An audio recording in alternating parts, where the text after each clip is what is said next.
Então vamos lá, pessoal. Falando de estudo de viabilidade, a gente vai estar falando agora alguns breves conceitos de engenharia de custo, até para vocês entenderem depois um passo a passo de estudo de viabilidade econômica e financeira para empreendimentos imobiliários. O estudo de viabilidade econômica e financeira nada mais é do que um norte de um gestor para ele tomar a decisão se o empreendimento ele é viável ou não, com base em custos paramétricos, com base de estimativas de custo, para ele tomar essa decisão. Então, assim, é importante frisar que o estudo de viabilidade, com base em estimativa de custo, ele não tem uma precisão tão precisa. Então, ele geralmente, em literatura, recomenda esse tipo de estudo ter uma variação de até 30%. Então, ele não é tão preciso, porém ele já dá um norte para você dar os próximos passos e futuramente trabalhar com um estudo com estimativas mais precisas. Um dos indicadores bastante utilizado é o CUB, que é o custo unitário básico. Então, esse CUB, para cada estado do nosso país, o sindicato todo mês ele trabalha com um valor paramétrico de um custo por metro quadrado construído. Então, a gente vai ver em seguida de como trabalhar com esse custo. Em relação aos conceitos gerais, é importante vocês entenderem a diferença de custo e preço, embora que muitos entendam, só que isso é primordial para depois a gente trabalhar no estudo de viabilidade. O custo, nada mais ele é fracionado em dois tipos de custo, o custo direto e o custo indireto, que a gente vai ver logo em seguida. O preço nada mais é do que uma composição dos custos diretos e indiretos, mais lucro e mais impostos, que muitos gestores acabam esquecendo de colocar os impostos. O custo direto ele pode ser separado em três categorias: custo de materiais, custo de mão de obra e custo dos equipamentos. O custo indireto ele é todo custo relacionado, vamos dizer assim, um apoio ao custo direto, que pode ser despesas administrativas, despesa de administração central, imprevisto, seguro, custos financeiros, custo do terreno, corretagem, projeto, taxas, entre outros. Então, aqui vai encargo de cada gestor ele tomar a melhor decisão de levantar esse custo direto. Até vou colocar na descrição desse vídeo um artigo do nosso blog da Solucione. Lá vai estar uma exemplificação bem legal dos tipos de custos indiretos e como você calcula esses custos indiretos de forma paramétrica. Então, seguindo aqui a composição do preço de venda, então ela é basicamente formalizada pelo custo direto, indireto, lucro e imposto. Então, o nosso foco do estudo de viabilidade econômica e financeira, a gente tem que trabalhar com esses pilares para formalizar um preço de venda. Então, vamos lá. O primeiro passo para fazer um estudo de viabilidade econômica e financeira, lembrando, de forma pela técnica de estimativa de custo, então você não vai ter uma precisão tão grande, porque você não tem projetos executivos, você não tem estudos complexos para você ter uma precisão maior. No entanto, como eu já frisei, ele pode ter essa variação de 30%, que depende do feeling do gestor, ele consegue ajustar essa variação. Então, primeiro a gente tem que definir a área equivalente. O que é a área equivalente? A área equivalente é o que se equivale ao custo. Então, vamos dar um exemplo assim. O custo da garagem, ela não tem o mesmo custo de um apartamento. Então, vamos dizer assim, são áreas diferentes. Vamos dizer assim, são coeficientes diferentes. Então, dentro da NBR 12721, lá tem parâmetros de coeficiência de pavimento. Então, aqui eu demonstro para vocês um exemplo de custos de coeficiente para reservatório, casa de máquina, pavimento tipo, garagem, subsolo 1, 2 e 3. Observa que o subsolo 3 ele tem um coeficiente 1,20 maior da área equivalente. Por quê? Você está fazendo cortina, está fazendo escavação maior. E o pavimento tipo é o padrão da construção. Vamos dizer assim, ele tem o coeficiente 1. Se você observar aqui, a gente já consegue ter um parâmetro de uma área equivalente desse empreendimento. Então, em função das garagens, do pavimento térreo e dos pavimentos tipo, esse empreendimento ele tem área total construída de 7.600 metros quadrados. Se a gente utilizar um custo por metro quadrado do CUB em cima da área construída, ele, vamos dizer assim, ele vai estar generalizando o custo inteiro, não tendo, vamos dizer assim, balizar o custo de garagem com apartamento. Se a gente levantar a área equivalente, ela seria uma área menor, de 6.850.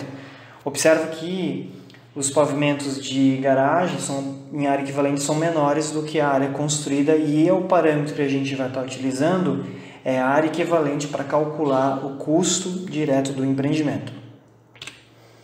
Seguindo aqui o segundo passo, a gente precisa definir o custo por metro quadrado. Como a gente define? A gente precisa verificar um enquadramento do CUB. Esse enquadramento você pode acessar no site do Sinduscon do seu estado. Lá vai ter uma tabela completa de padrão de construção em função do tipologia construtiva. Então, nesse caso aqui, é um projeto residencial. Ele é um R8 porque a gente determinou que era um padrão normal, certo? Então a gente está focando no padrão normal. Ele é um R8. Significa o quê? É um residencial de 8 pavimentos. Então ele vai ter um custo por metro quadrado em função da área equivalente de R$ 1.652,32. É importante frisar que a NBR, a 12721, essa que rege o levantamento do custo por metro quadrado, ele não é levado em considerações os seguintes itens: movimentação de terra, fundações especiais, elevadores, urbanização, playground, BDI. Então, esses itens, essas atividades, você vai ter que calcular de forma paralela. Quando é usada essa base, né? Quando você tem obras semelhantes ao que você está fazendo em relação ao número de pavimentos, existente de subsolo, tipo de estrutura, número de apartamento por andar, densidade de parede, acabamentos internos, acabamento externo, densidade, tecnologia empregada. Então, se você fazer um prédio que tem as paredes de drywall ou paredes em steel frame, vai ser um padrão diferente. Então, você tem que ter essa atenção de ter o enquadramento do CUB bem próximo à tipologia que você vai estar trabalhando. Seguindo aqui, temos o terceiro passo, que é calcular o custo direto. A gente já viu que o custo direto, além do custo direto, vai ter o indireto. Então, primeiramente, a gente calcula o custo direto, que é em função da área equivalente calculada e o enquadramento do CUB que a gente encontrou. Lembrando que a gente já tem aquelas informações e a gente já consegue um custo direto. E esse custo direto é 11.318.392. Então, a gente já tem um custo direto. Os custos indiretos a gente calcula de forma aproximada parâmetros de porcentagem e experiência já de projetos. Algumas literaturas de livro, como o Aldo Doria Matos trabalha muito com esse tipo de aproximação em custos diretos. Até volto a salientar que na descrição de vídeo vai estar um artigo do nosso blog exemplificando esses custos indiretos e qual é a margem de porcentagem que a gente utiliza para cada tipologia de projeto. Nesse caso, a gente já tem um parâmetro adotado de porcentagem. Em função dessa porcentagem, a gente multiplica pelo custo direto que a gente calculou. Então, esse custo direto é em função do custo direto. Lembrando que o item 9, o custo terreno, ele é definido. Então, pelo terreno que você vai estar comprando ou que vai comprar, ele já está pré-definido a 200 mil. E somando esses custos indiretos, a gente tem um total de 2.016.601,916. Agora a gente vai definir o valor geral de vendas. Então a gente já definiu o custo direto, indireto, a gente vai definir o valor geral de vendas, que é basicamente em 3 pilares: impostos, corretagem e lucro. Lembrando que imposto vai de cada região, então vai de cada enquadramento de empresa, que a gente bota uma sugestão. Corretagem vai ter que colocar o cálculo de corretagem, e o lucro, conforme o gestor vai pretender o lucro, nesse caso a gente botou 10%. Essa definição do valor geral de venda é sobre o preço final, que a maioria do pessoal faz errado, multiplica pelo custo direto, não vai fechar a conta, né? Matemática básica. Chegando a isso, a gente tem o preço de venda, que é o custo direto mais indireto, dividido pela seguinte equação. Você tem que respeitar essa equação, né? Embaixo a gente vai ter lucros, impostos e corretagem. Então, em cima temos o custo direto, embaixo nós temos lucro, imposto e corretagem. Nós vamos ter o preço de venda. O que seria esse preço de venda? É quanto que eu tenho que arrecadar de receita para o meu empreendimento ser viável. Nesse caso, eu tenho que T de venda, 17.529.898,67. Sendo assim, chegamos no último passo de validar o estudo, é o sexto passo. Qual é o custo do total do empreendimento? A gente já determinou. Por que validar isso? Para a gente verificar se ele está dentro de um parâmetro de mercado, se na tua região ali ele está dentro desse custo, né, em relação à mão de obra e contratação, validar se não está fora. Validar o preço de venda, né, do empreendimento, se ele está válido em relação ao seu mercado. E uma validação muito importante é qual o preço final de cada apartamento. Nesse caso, foi determinado, e pelo estudo de massa do arquiteto, 28 apartamentos, sendo tipos de 150 metros quadrados. Então, o que acontece? Esse apartamento, a gente pegou o valor geral de vendas, os 17 milhões, dividiu por 28 apartamentos, e cada apartamento vai ter que ser vendido a 626.067,80.